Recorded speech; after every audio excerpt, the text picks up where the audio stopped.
Hi dear students, welcome back to Avian's online physics class.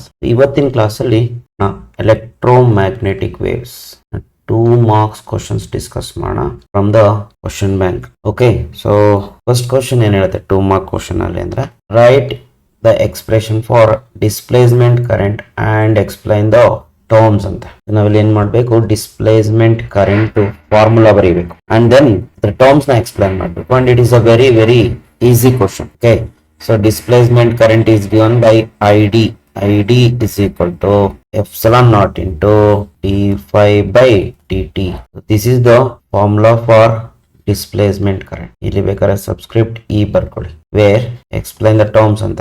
epsilon naught ಅಂದ್ರೆ permittivity of free space and then d phi by dt. ಇಲ್ಲಿ subscript e ಬರೀಬೇಕು. ಇದೇನಿದು rate of change of electric flux. The next question, write the Ampere's Maxwell's equation. Ampere's Maxwell's equation and explain the terms. Okay, so here Ampere's Maxwell's equation ಬರೀಬೇಕು. ಇದೇನಿಲ್ಲ, Ampere's equation, Ampere circuit ಅಲ್ಲನ correction ಅಷ್ಟೇ. ಏನಾಗುತ್ತೆ, close loop B dot D L. ಇಲ್ಲಿ ನಾವು B dot D L ಬರೀಬೇಕು, dot product ಬರೀಬೇಕಿಲ್ಲ ಅಂದ್ರೆ ತಪ್ಪಾಗುತ್ತೆ, ಇಂಟು ಎಲ್ಲ ಹಾಕಂಗಿಲ್ಲ, ಬಿ ಡಾಟ್ ಬರೀಬೇಕು. B dot D L with arrow mark ಹಾಕಿ B dot D L is equal to mu naught times net current ಇತ್ತು ಐ. ಇಲ್ಲೇನ್ ಮಾಡ್ಬೇಕು, ನೆಟ್ ಕರೆಂಟ್ ಏನಾಗುತ್ತೆ I D plus I C, displacement current and conduction current. ಇದನ್ನು ಸ್ವಲ್ಪ ಹೀಗೂ ಬರೀಬಹುದು, B dot D L left hand side ಹಾಗಿರ್ಲಿ, mu naught times I D ಏನಂತ ಬರೀಬಹುದು, epsilon naught into D phi by D T which is the displacement current, plus I C ಏನಂತ ಬರೀಬಹುದು, D Q by D T. So this is the Ampere Maxwell's equation. Explain the terms ಅಂತ ಇದೆ, ಎಲ್ಲ explain ಮಾಡಬೇಡ. B ಅಂದ್ರೆ ಏನಿಲ್ಲಿ magnetic field, ಆಮೇಲೆ D L elemental length, ಆಮೇಲೆ mu naught permeability of free space, and then epsilon naught permittivity of free space, and then d phi by dt is rate of change of electric flux, and then dq by dt ಇದು rate of flow of charges. So ಇಷ್ಟು terms explain ಮಾಡಬೇಕು. ಇಲ್ಲಿ better you write this equation as Ampere's Maxwell's equation, corrected equation ಬರೀಬೇಕು. Okay, next what is displacement current, ಮತ್ತೆ ಅದೇ question ಕೇಳ್ತಾರೆ. Write the expression for speed of light in vacuum in terms of permeability and permittivity of free space. Okay, so first ಕ್ವಶನ್ಗೆ answer ನಮ್ಗೆ already ಗೊತ್ತಿದೆ. Displacement current ಅಂದ್ರೆ the current due to change in electric field ಅಂತ ಬರೀಬೇಕು. So this is the definition of displacement current. ಇಷ್ಟು ಬರೆದ್ರೆ ಸಾಕು. Next speed of light in vacuum ಅಂತ ನೋಡ್ರಿ. Speed of light in vacuum C ಇರುತ್ತೆ, ಹಾಗಾಗಿ speed of light in vacuum is C. ಅದನ್ನ in terms of permittivity and permeability ಬರೀಬೇಕು. Root of mu naught and epsilon naught. This is the formula where mu naught ಅಂದ್ರೇನು, epsilon naught ಅಂದ್ರೇನು, terms explain ಮಾಡ್ಬಿಟ್ಟು. Permittivity of free space, permeability of free space. So mu ಇದು mu. Okay, mu naught. So this is how we can write the speed of light in vacuum. Okay, now can we take the next question. Give any two properties of electromagnetic waves ಅಂತೆ. E M ವೇವ್ಸ್ನ ಎರಡು properties ಬರೀಬೇಕು. Okay, ಇದರಲ್ಲಿ any two properties ಅಂತ ಕೇಳಿದ್ದಾರೆ, properties of electromagnetic wave. So simple ಆಗಿ ಬರೀಬೇಕು, mention ಮಾಡೋದಷ್ಟೇ ಕೆಲಸ, ಏನು ಎಕ್ಸ್ಪ್ಲೈನ್ ಮಾಡೋಂಗಿಲ್ಲ. First property, these waves, electromagnetic waves can travel through vacuum, nothing but they are non mechanical waves. They do not require any material medium ಅಂತ ಅರ್ಥ. ಇದಕ್ಕೆ ಯಾವ್ದು ಮೆಟೀರಿಯಲ್ ಮೀಡಿಯಂ ಬೇಡ. ಮತ್ತೆ ಎರಡನೇದು, the speed of electromagnetic waves in vacuum ಎಷ್ಟಿರುತ್ತೆ ಅಂದ್ರೆ 3 × 10⁸ meter per second ಇರುತ್ತೆ. ಎಲೆಕ್ಟ್ರೋಮ್ಯಾಗ್ನೆಟಿಕ್ ವೇವ್ಸ್ ನ ವ್ಯಾಕ್ಯೂಮ್ ಅಂತ ಮೆನ್ಷನ್ ಮಾಡಬೇಕು, ಅದರ speed. Next, they are transverse in nature ಅಂದ್ರೆ ಅರ್ಥ ಇಲ್ಲೇನಾಗುತ್ತೆ, direction of propagation is perpendicular to the direction of vibration ಅಂತ. ಟ್ರಾನ್ಸ್ಫರ್ಸ್ ಇನ್ ನೇಚರ್ ಅಂತಂದ್ರೆ. ಆಮೇಲೆ they can transport energy. So these waves are propagating waves, that's why they transport energy ಅಂತ. ಇಷ್ಟು ಸಾಕು ನಮಗೆ, ಅಂದ್ರೆ ಅವ್ರು ಎರಡೇ ಕೇಳಿರೋದು, ಇಷ್ಟು ಸಾಕು. And you can write they can undergo interference, diffraction, polarization and reflection, refraction ಇವೆಲ್ಲ ಬರೀಬಹುದು. reflection, they undergo reflection, diffraction and then interference, diffraction, ಎಲ್ಲ ಲೈಟಿನ ಫಿನಾಮಿನನ್ ಬರೀತಾ ಹೋಗ್ಬೋದು. diffraction, polarization, they can undergo polarization. ಈ ರೀತಿ ಸಾಕಾಗ್ತದೆ. ಎರಡು ಬರೋ ಇದ್ರಲ್ಲಿ ಯಾವ್ದಾರು ಎರಡು ಈಸಿ ಆಗಿರೋದು ಜ್ಞಾಪಕ ಇಟ್ಕೊಂಡು ಬರೋದಾಯ್ತು ಅಷ್ಟೇ. ಓಕೆ, ನೆಕ್ಸ್ಟ್ ಕ್ವಶನ್, ಹೌ ಅಂತ ಕೇಳ್ತಾರೆ, ಹೇಗೆ electromagnetic waves are form explain ಅಂತೆ. ಎಲೆಕ್ಟ್ರೋಮ್ಯಾಗ್ನೆಟಿಕ್ ವೇವ್ಸ್ ಹೇಗೆ ಫಾರ್ಮ್ ಆಗುತ್ತೆ ಅದನ್ನ ಎಕ್ಸ್ಪ್ಲೈನ್ ಮಾಡಿ ಅಂತ ಕೇಳ್ತಾರೆ. ಓಕೆ, ನಾವು ಎಲೆಕ್ಟ್ರೋಮ್ಯಾಗ್ನೆಟಿಕ್ ವೇವ್ಸ್ ಹೇಗೆ ಫಾರ್ಮ್ ಆಗುತ್ತೆ ಅಂತ ಕೇಳಿದ್ದಾರೆ. ನೋಡ್ರಿ, ಇದಕ್ಕೆ ಏನ್ ಆನ್ಸರ್ ಬರೆಯೋದಂದ್ರೆ, electromagnetic waves are formed due to accelerated charged particle. ಇದು standard answer. Electromagnetic waves are formed due to accelerated charged particles. So accelerated charged particles ಇಂದ ಏನಾಗುತ್ತೆ, accelerated charged particles ಇಂದ electromagnetic waves ಫಾರ್ಮ್ ಆಗುತ್ತೆ. Example electrons. ಇಲ್ಲಿ accelerated charged particle meaning ಒಂದು oscillating charged particles ಇರ್ಬೋದು, ಅಥವಾ velocity ಜಾಸ್ತಿ ಇರುವಂತದ್ದು, ವೆಲಾಸಿಟಿ ಕಡಿಮೆ ಇರುವಂತದ್ದು, ಅಥವಾ ಆಸಿಲೇಟಿಂಗ್ ಚಾರ್ಜ್ಡ್ ಪಾರ್ಟಿಕಲ್ಸ್. ಏನಾಗುತ್ತೆ, when the charged particles are accelerated, when the charged particles are accelerated, ಏನಾಗುತ್ತೆ, they generate change in electric field and magnetic fields. They produce changing electric field and magnetic fields. So they propagate in a vacuum and they propagate in a free space as electromagnetic waves. ಇಷ್ಟನ್ನ ಬರಿಬೇಕು. So 2 ಮಾರ್ಕ್ಸ್ಗೆ ಎಷ್ಟು ಸಾಕಾಗ್ತದೆ. In depth explanation is not required here. Okay, next question number 6, give any two applications of X-rays ಅಂತೆ. Applications of X-rays ಏನಂದ್ರೆ just mention ಮಾಡೋದಷ್ಟೇ. ಒಂದು X-rays ನಲ್ಲಿ use ಮಾಡ್ತಾರೆ ಅಂದ್ರೆ medical imaging. Sir medical imaging ಅಂದ್ರೆ ಏನ್ ಸರ್ ಅಂತಂದ್ರೆ, ನೋಡ್ರಿ, ನಾವು ಮೂಳೆ ಮುರಿದೋಗುತ್ತೆ ಅಂತ ಹೋಗ್ತೀವಿ ಡಾಕ್ಟರ್ ಹತ್ರ, ಅವ್ರು ಏನ್ ಮಾಡ್ತಾರೆ, ಎಕ್ಸ್ರೇ ತೆಗಸ್ರಿ ಅಂತಾರೆ. ಓಕೆ, ಆ ಎಕ್ಸ್ರೇ ತೆಗ್ಸೋದೇನು ಮೆಡಿಕಲ್ ಇಮೇಜಿಂಗ್ ಅಂತ ಕರೀತಾರೆ. Okay, so they are use taking the image of bone, ಆಮೇಲೆ ಹಲ್ಲಿಂದು ಟೀತ್, ಆಮೇಲೆ ಅಂಡ್ ಆಲ್ಸೋ ಸಾಫ್ಟ್ ಟಿಶ್ಯೂಸ್ದು ಇಮೇಜ್ ಅನ್ನ ತಕ್ಕೊಳ್ಳೋದೆ medical imaging and we use x-rays here. Next ಇನ್ನೊಂದ್ ಕಡೆಯಲ್ಲಿ ಯೂಸ್ ಮಾಡ್ತಾರೆ ಅಂದ್ರೆ ಸೆಕ್ಯೂರಿಟಿ ಸ್ಕ್ರೀನಿಂಗ್ ಅಂತ ಕರೀತಾರೆ. ಎಲ್ ಸರ್ ಸೆಕ್ಯೂರಿಟಿ ಸ್ಕ್ರೀನಿಂಗ್? ನೀವು ಏರ್ಪೋರ್ಟಿಗೆ ಹೋಯ್ತಂದ್ರೆ ಏನ್ ಮಾಡ್ತಾರೆ, ಬ್ಯಾಗ್ಗಳನ್ನೆಲ್ಲ ಚೆಕ್ ಮಾಡ್ತಿರ್ತಾರೆ.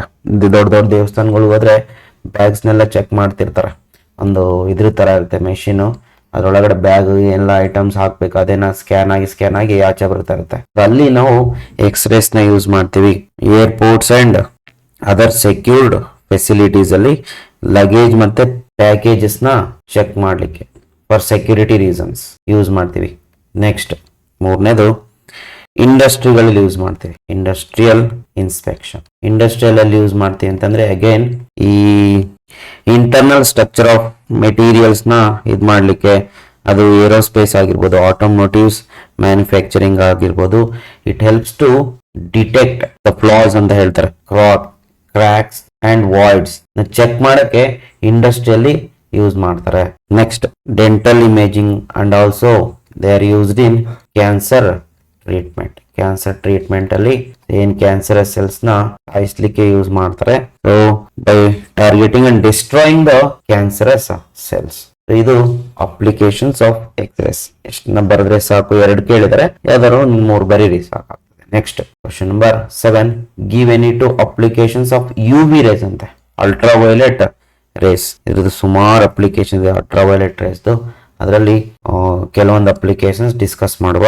First one skin care, very important, ಸ್ಕಿನ್ಗೆ ರಿಲೇಟೆಡ್ ಅಂಡ್ ಸನ್ ಪ್ರೊಟೆಕ್ಷನ್. ನೋಡ್ರಿ ಏನಾಗ್ತದೆ, ನಮ್ಮ ಸ್ಕಿನ್ ಅಲ್ಲಿ ವಿಟಮಿನ್ ಡಿ ಏನಿದೆ ಅದು ಸಿಂಥಸೈಸ್ ಆಗ್ಬೇಕಂದ್ರೆ ಈ ಅಲ್ಟ್ರಾವೈಲೆಟ್ ರೇಸ್ ಬೀಳಲೇಬೇಕು. ಓಕೆ, ಮತ್ತೆ ಕೆಲವೊಂದು ಸನ್ಸ್ಕ್ರೀನ್ಸ್ ಮತ್ತೆ ಆಂಟಿ ಏಜಿಂಗ್ ಪ್ರಾಡಕ್ಟ್ಸ್ ಅಲ್ಲಿ ಇದನ್ನ ಯೂಸ್ ಮಾಡ್ತಾರೆ. ಆಮೇಲೆ ಇಲ್ಲಿ sterilisation purpose very important. Sterilisation and disinfectant ಆಗಿ ಯೂಸ್ ಮಾಡ್ತಾರೆ. ಡಿಸ್ಇನ್ಫೆಕ್ಟೆಂಟ್. ಸ್ಟೆರಿಲೈಸೇಷನ್ ಅಂತ ಗೊತ್ತು, ಯಾವುದೇ ಒಂದು ಮೆಟೀರಿಯಲ್ ನ ಸ್ಟೆರಿಲೈಸ್ ಮಾಡೋದು ಅಂತ, ಬ್ಯಾಕ್ಟೀರಿಯಾ ಕಿಲ್ ಮಾಡ್ಲಿಕ್ಕೆ ಯೂಸ್ ಮಾಡ್ತಾರೆ, ಇನ್ಫೆಕ್ಟೆಂಟ್ ಆಗಿ ಯೂಸ್ ಮಾಡ್ತಾರೆ.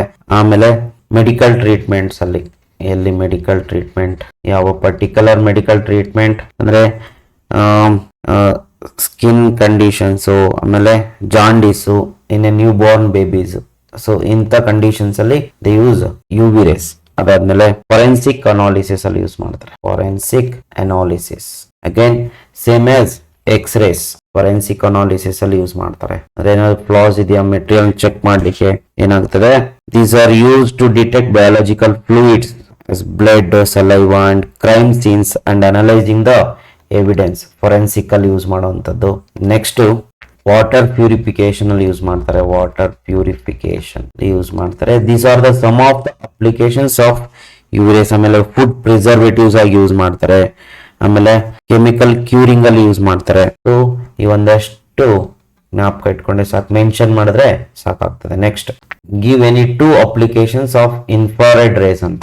ಇನ್ಫ್ರಾರೆಡ್ ರೇಸ್ ಅಪ್ಲಿಕೇಶನ್ಸ್ ಏನಂದ್ರೆ very important. Infrared application thermal imaging ಅಂತ ಕರೀತಾರೆ. Thermal imaging. Sir thermal imaging ಎಲ್ಲಿ ಯೂಸ್ ಮಾಡ್ತಾರೆ ಅಂದ್ರೆ these are used in infrared cameras, IR cameras ಅಂತ ಕರೀತಾರೆ. ಏನಾಗುತ್ತೆ, ಮನುಷ್ಯನ ಬಾಡಿ ಹೀಟ್ ಅನ್ನ ಅದು ಡಿಟೆಕ್ಟ್ ಮಾಡುತ್ತೆ ನೈಟ್ ಟೈಮ್ ಅಲ್ಲಿ. So they can take the thermal images. Okay, so ಇದೆಲ್ಲಿ ಯೂಸ್ ಆಗುತ್ತೆ ಅಂದ್ರೆ ಸರ್ವೇಲೆನ್ಸ್, ಮೇಂಟೆನೆನ್ಸ್, ಮತ್ತೆ detecting heat leaks in buildings, ಇದರಲ್ಲೆಲ್ಲ ಯೂಸ್ ಆಗ್ತದೆ ಅದು ಥರ್ಮಲ್ ಇಮೇಜಿಂಗ್. ಆಮೇಲೆ ರಿಮೋಟ್ ಕಂಟ್ರೋಲ್ಸ್ ಅಲ್ಲಿ ಯೂಸ್ ಮಾಡ್ತಾರೆ. ರಿಮೋಟ್ ಕಂಟ್ರೋಲ್ ಒಂದು ಸಣ್ಣ ಗ್ಲಾಸ್ ತರ ಇರುತ್ತೆ, ನೀವು ನೋಡಿರ್ಬೋದು. ಓಕೆ, ರಿಮೋಟ್ ಕಂಟ್ರೋಲ್ ಅಲ್ಲಿ ಅದೇ that send the infrared radiations. Next heat ಮಾಡ್ಲಿಕ್ಕೆ. ಸೊ ಇನ್ಫ್ರಾರೆಡ್ ಇರೋದೇ ಹೀಟ್ ರೇಡಿಯೇಷನ್ ಅಂತಾನೆ ಕರೀತಾರೆ. ಹೀಟಿಂಗ್, ಯಾಕನ್ನ ಹೀಟ್ ಮಾಡ್ಲಿಕ್ಕೆ, to provide the warm and used in heating applications ಅಲ್ಲಿ ಯೂಸ್ ಮಾಡ್ತಾರೆ. ಆಮೇಲೆ ಏನಿದೆ, when it comes to medical applications, ಇದನ್ನು ಕೂಡ ಮೆಡಿಕಲ್ ಅಪ್ಲಿಕೇಶನ್ಸ್ ಅಲ್ಲಿ ಯೂಸ್ ಮಾಡ್ತಾರೆ. ಎಲ್ಲಿ ಸರ್ ಮೆಡಿಕಲ್ ಅಪ್ಲಿಕೇಶನ್ಸ್ ಅಂದ್ರೆ detect the inflammation and monitor the blood flow and diagnose certain conditions use ಮಾಡುವಂಥದ್ದು ಮೆಡಿಕಲ್ ಅಪ್ಲಿಕೇಶನ್ಸ್. ಆಮೇಲೆ ನೈಟ್ ವಿಷನ್ ಕ್ಯಾಮ್ರಾಸ್ ಅಂತ ಕರೀತಾರೆ. ಮಿಲಿಟರಿಯಲ್ಲಿ ಯೂಸ್ ಮಾಡ್ತಾರೆ generally. So low light condition ಅಲ್ಲಿ ಮತ್ತೆ ವಿಸಿಬಿಲಿಟಿ ಚೆನ್ನಾಗಿಲ್ಲದೆ ಇದ್ದಾಗ ನಾವು ನೈಟ್ ವಿಷನ್ಗೆ ಯೂಸ್ ಮಾಡ್ತಾರೆ. ಆಮೇಲೆ sometimes they are used also for communication purpose. ಆಮೇಲೆ ವೆದರ್ ಫೋರ್ಕಾಸ್ಟಿಂಗ್ ಅಲ್ಲಿ ಯೂಸ್ ಮಾಡ್ತಾರೆ. ಇಂಡಸ್ಟ್ರಿಯಲ್ ಅಪ್ಲಿಕೇಶನ್ಸ್ ಅಲ್ಲಿ drying, curing and heat treatment ಅಲ್ಲಿ ಯೂಸ್ ಮಾಡ್ತಾರೆ. Industrial applications, there are industrial applications ಅಲ್ಲಿ ಆಮೇಲೆ ಡ್ರೈಯಿಂಗ್ ಆಮೇಲೆ ಕ್ಯೂರಿಂಗ್ ಪರ್ಪಸ್ಗೆ, ಆಮೇಲೆ some heat treatment for some materials. So ಇಷ್ಟು applications of infrared radiations. Next give any 2 uses of microwaves ಅಂತ. Use of microwaves. So microwaves ಅಲ್ಲಿ use ಮಾಡ್ತಾರೆ, very very important. ಒಂದು ಕಮ್ಯುನಿಕೇಶನ್ ಅಲ್ಲಿ ಯೂಸ್ ಮಾಡುವಂಥದ್ದು, ವೆರಿ ಇಂಪಾರ್ಟೆಂಟ್ ಅಪ್ಲಿಕೇಶನ್. ಕಮ್ಯುನಿಕೇಶನ್ ಅಲ್ಲಿ use ಮಾಡ್ತಾರೆ. ಆಮೇಲೆ ರೆಡಾರ್ ಸಿಸ್ಟಮ್ ಅಲ್ಲಿ ಯೂಸ್ ಮಾಡ್ತಾರೆ. ಇಲ್ಲಿ ನಾನು ಇನ್ ಡೆಪ್ತ್ ಇವೇನು ಅಪ್ಲಿಕೇಶನ್ ಎಕ್ಸ್ಪ್ಲೈನ್ ಮಾಡಕ್ ಹೋಗಲ್ಲ. ಆಮೇಲೆ ಕುಕಿಂಗ್ ಅಲ್ಲಿ ಯೂಸ್ ಮಾಡ್ತಾರೆ, ಕುಕಿಂಗ್ ಪರ್ಪಸ್ ಅಲ್ಲಿ. ಆಮೇಲೆ ರೆಡಾರ್ ಸಿಸ್ಟಮ್ ಆಯ್ತಾ, ಕುಕಿಂಗ್. ಆಮೇಲೆ ಮೆಡಿಕಲ್ ಟ್ರೀಟ್ಮೆಂಟ್ ಅಲ್ಲಿ ಯೂಸ್ ಮಾಡ್ತಾರೆ. Medical treatment such as destroying the cancerous tissues ನ ಡಿಸ್ಟ್ರಾಯ್ ಮಾಡ್ಲಿಕ್ಕೆ ಯೂಸ್ ಮಾಡುವಂಥದ್ದು. ಆಮೇಲೆ ನ್ಯಾವಿಗೇಷನ್ ಅಲ್ಲಿ ಯೂಸ್ ಮಾಡ್ತಾರೆ. So these are the some of the. ಮತ್ತೆ ಇದ್ರದ್ದು ಸೈಂಟಿಫಿಕ್ ರಿಸರ್ಚ್, ಇಂಡಸ್ಟ್ರಿಯಲ್ ಅಪ್ಲಿಕೇಶನ್ಸ್ ಇದೆ. ಆಮೇಲೆ remote sensing application, remote sensing satellites used in remote sensing applications such as monitoring earth surface features ಮತ್ತೆ environmental changes ನ ಇದ್ ಮಾಡ್ಲಿಕ್ಕೆ ಈ ಮೈಕ್ರೋವೇವ್ಸ್ ನ ಯೂಸ್ ಮಾಡ್ತಾರೆ. ಇಷ್ಟು ಬರೆದ್ರೆ ಸಾಕಾಗ್ತದೆ. Okay, the next question is mention any 2 uses of radio waves ಅಂತ. Okay, radio waves applications, just to mention them. First one, these are used in broadcasting the radio programs and music, news and other audio content.